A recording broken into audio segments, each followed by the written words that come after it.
Hi, friends. Hello, the world. Happy Monday to you all. Welcome to this episode where I will be introducing another tool that I love using.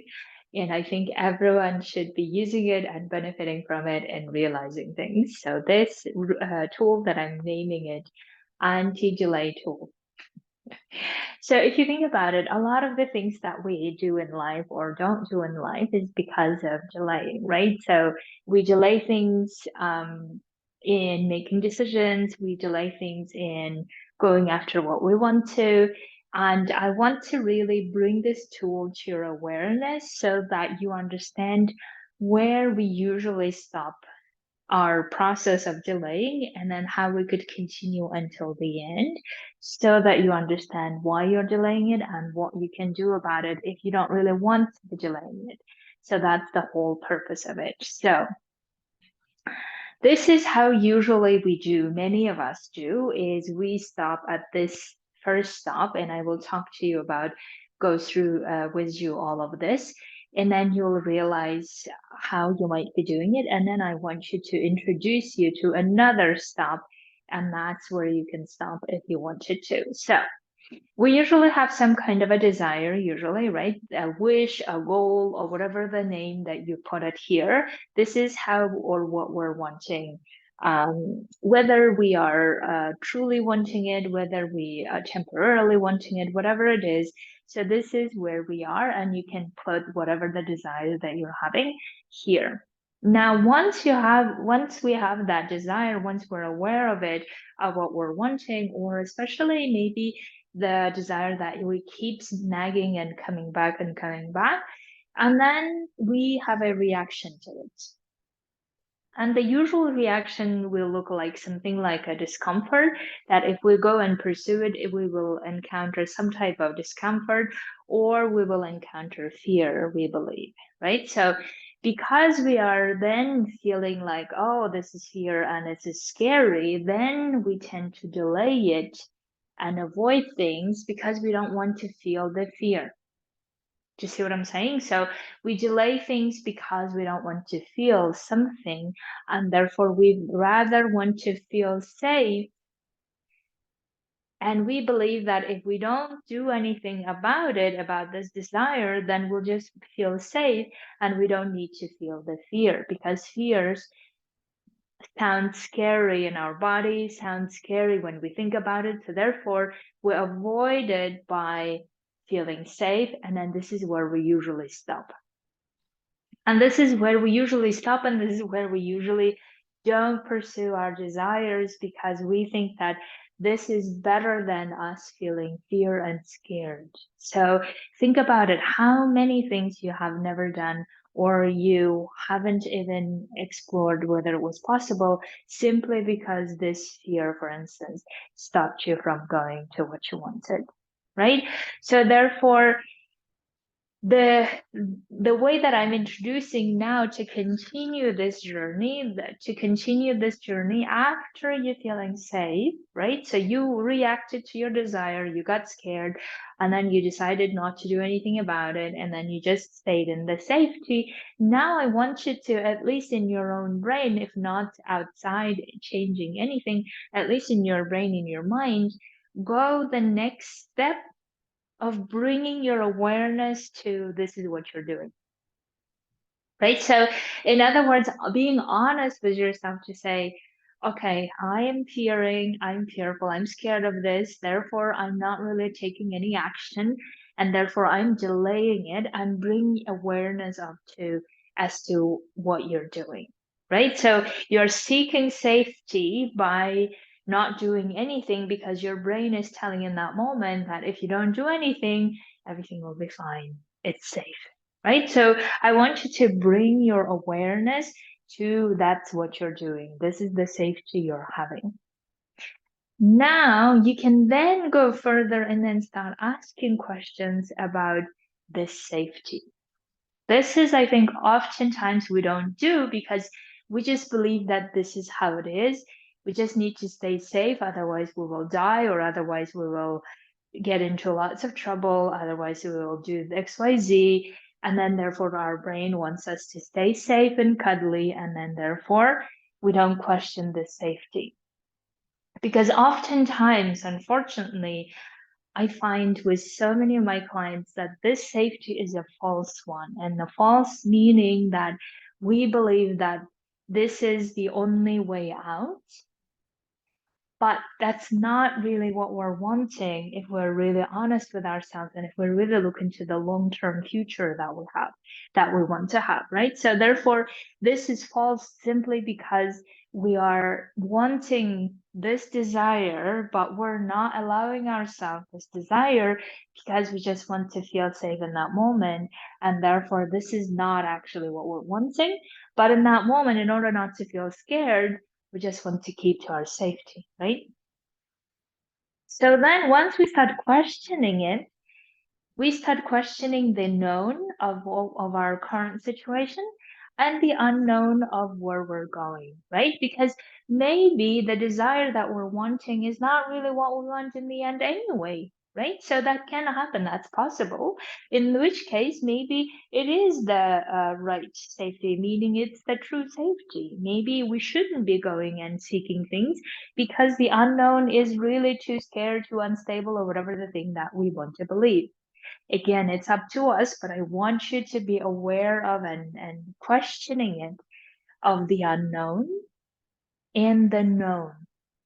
Now, what oftentimes happens as well is that we make the unknown so bad, so scary, that we even just decide for ourselves that the known is better, even though we may think, or we may, if we're really honest with ourselves, that we don't really like the known either.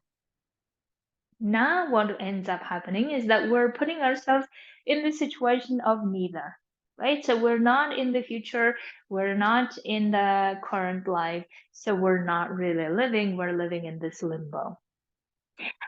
And that limbo is actually worse than any of the two situations simply because we're not present in our current lives that we actually want to be present in, because whenever we're not present in our current lives, we don't like our lives and we want to do something and we want to escape.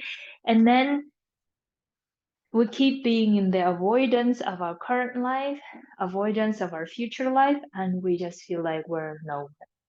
And I really want you to be aware of that. You have the option to change it and you have the option to do something about it, either to decide to be in your current life and fully committed to being in your current life, or to go to the unknown life and make it known and make it less scary by believing in yourself, by believing in your dreams and working towards them.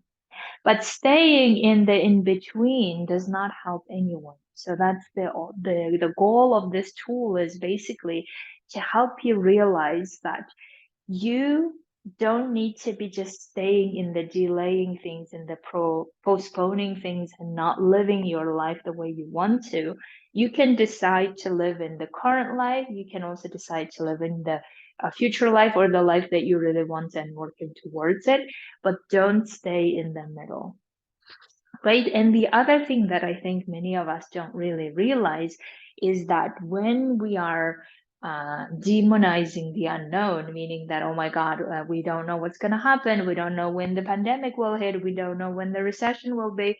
And all of these things, when we demonize the unknown and then we go for and we make our known situation better in quotes, even though before maybe we didn't really like what we have currently, notice that your brain might be just doing it and advocating for the known simply to because it's afraid to go to the unknown, right? So this is one of the ways that we might be also sabotaging ourselves without really realizing, or without really being aware of it. So I want you to be in those moments to ask yourself and be honest to say, is this the known, the long-term vision that you want to have, or no?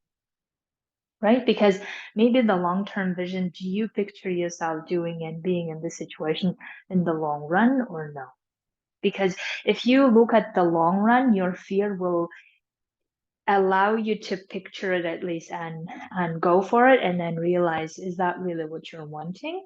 And if the answer is no, then you may as well start looking at how you can make the unknown less scary and how you can feel safe in the unknown to get to what you want to, right? And the other thing that I think you should really be aware of is, which we don't often think about, is the unknown, excuse me,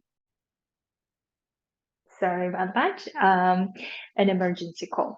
So as I was saying, that one other thing that you should really pay attention to that I think we don't often think about it is that if we're afraid of our desires and how to make it happen, we are likely to be afraid of the emotions, the feeling in general, and that might be also showing up in our current lives of wherever we are. So, for instance, this may show up in the current environment that we're then afraid to not lose our job, not lose our contract, and therefore we show up differently than otherwise we would simply because we're afraid. So, we start compromising our behaviors, we start compromising our principles, right? So, you can see that if we're afraid of something about the future, about what we're wanting, about the transitioning, for instance, we're also likely to be afraid of something else in our current life because simply we are not good at dealing with the fear or we're not good at dealing with our emotions. And therefore, that fear will be coming up in our current life as well. So, therefore, like feeling like we're safe if we don't change anything is really false in that sense. Is simply because just because we're feeling safe if we don't change it, but we might be already having certain fears about our current situation of not wanting to do the things that we want to, but we have to do it because we fear moving on, right? Or we are fearful of not doing things the way we want to in our current lives.